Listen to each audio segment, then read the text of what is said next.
दोस्तों, इंसान के शरीर की रचना इस प्रकार से हुई है कि उसे अच्छी बातों पर खुशी होती है और गलत बातों पर दुख और गुस्सा भी आता है।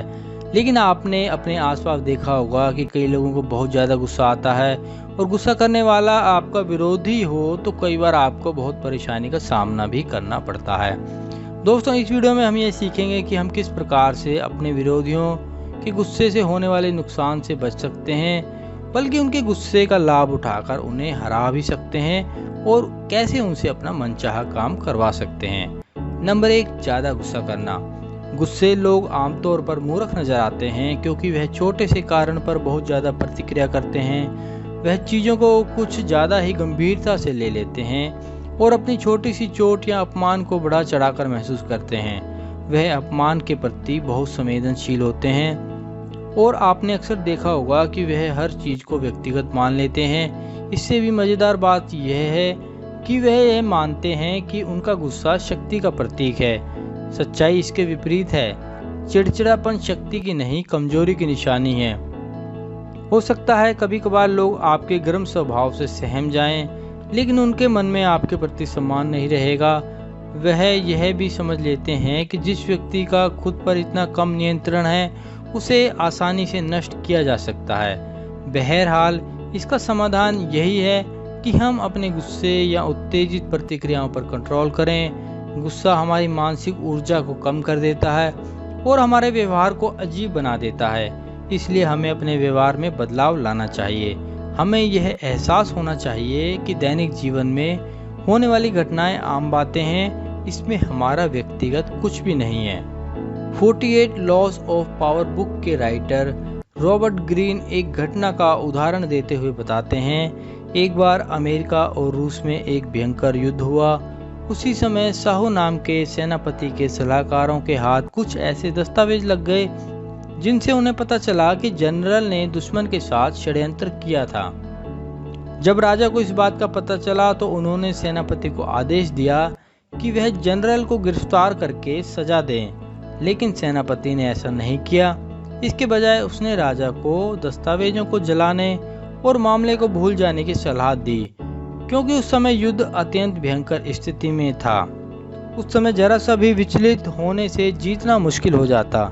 राजा के गुस्से भरे आदेश का पालन करने से लोगों का ध्यान जनरल की गद्दारी की तरफ जाता और जिससे सैनिकों का मनोबल कम हो जाता। न्याय तो बाद में भी हो सकता था। गद्दार जनरल को सजा तो बाद में भी दी जा सकती थी। सेनापति ने अपने दिमाग का इस्तेमाल करके सही निर्णय लिया और उस संकट की स्थिति में देश को बचाया। गुस्सा सिर्फ आपकी इच्छा शक्ति को कम करता है और शक्तिशाली व्यक्ति इच्छा शक्ति के बिना फल फूल नहीं सकता।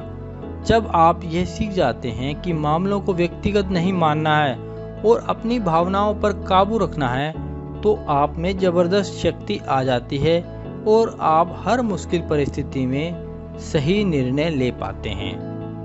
नंबर 2, सामने वाले के स्वभाव को पहचानें। जब आप दूसरों के स्वभाव को परखना सीख लेते हैं तो आप उनसे जैसे चाहे खेल सकते हैं। खतरनाक लोगों से काम कराने के लिए आपको पहले उन्हें उकसाने की जरूरत होती है और उन्हें उकसाने का तरीका यह है कि आप उनकी मर्दानगी को ललकारें और उनके सामने ऐसा दिखाएं कि यदि वे ऐसा करेंगे तो वह बड़ी आसानी से जीत जाएंगे। गुस्सैल दुश्मन से निपटने की सबसे अच्छी प्रतिक्रिया यही है कि कोई प्रतिक्रिया ही ना की जाए। जब सामने वाले का दिमाग गर्म हो रहा हो तो अपना दिमाग ठंडा रखें, क्योंकि उस समय उसके लिए ठंडे दिमाग वाले व्यक्ति से ज़्यादा गुस्सा दिलाने वाली कोई चीज़ नहीं होती। ऐसा करने पर सामने वाला एकदम से विचलित हो जाएगा। लोगों को विचलित करने से आपको लाभ होता है। उनके सामने ऐसा व्यवहार करें जैसे उनके गुस्से से आपको कोई फर्क ही नहीं पड़ता। ऐसा दिखने पर वे गुस्से में एकदम बौखला जाएंगे। कई बार उनकी इस बौखलाहट के कारण उन्हें दूसरों के सामने शर्मिंदा भी होना पड़ता है और आप जीत हासिल करेंगे, क्योंकि सभी को ऐसा दिखता है कि उसके बचपने के बावजूद आपने शांति कायम रखी है। हर बात के लिए क्रोध और भावुकता रणनीति की दृष्टि से आपको नुकसान पहुंचाती है। आपको हमेशा शांत और ठंडे दिमाग वाला होना चाहिए। स्वयं शांत रहते हुए अगर आप शत्रु को गुस्सा दिला सकें तो आपको निश्चित रूप से लाभ होता है। अपने शत्रुओं को विचलित कर दें, उनकी कोई कमजोर नस खोजें जिसके द्वारा आप उन्हें हिला सकें। अगर आप ऐसा करेंगे तो उनकी बागडोर आपके हाथ में होगी। उदाहरण के लिए मछलियों से भरा तालाब का पानी स्वच्छ और शांत होता है और मछलियां सतह के नीचे होती हैं। आप पानी को हिलाएं तो वे ऊपर आ जाएंगी। पानी को कुछ और ज़्यादा हिलाएंगे तो उन्हें गुस्सा आ जाएगा और वह सतह पर आकर सबसे पास वाली चीज को काटने लगेंगी। इसमें ताज़ा दाना लगा हुक भी शामिल होगा और उसको काटते ही वह फंस जाएंगी। यही रणनीति यदि आप अपने विरोधियों पर अपनाते हैं तो आप उन्हें बड़ी आसानी से काबू करके अपनी बात मानने के लिए मजबूर कर सकते हैं। लेकिन सबसे अच्छा यही होगा कि अगर संभव हो तो किसी के प्रति शत्रुता ही ना रखें। किसी से गुस्से में बोलना, गलत शब्दों या हाव भाव से नफरत का प्रदर्शन करना गलत तो है ही, खतरनाक, मूर्खतापूर्ण और घटिया भी है।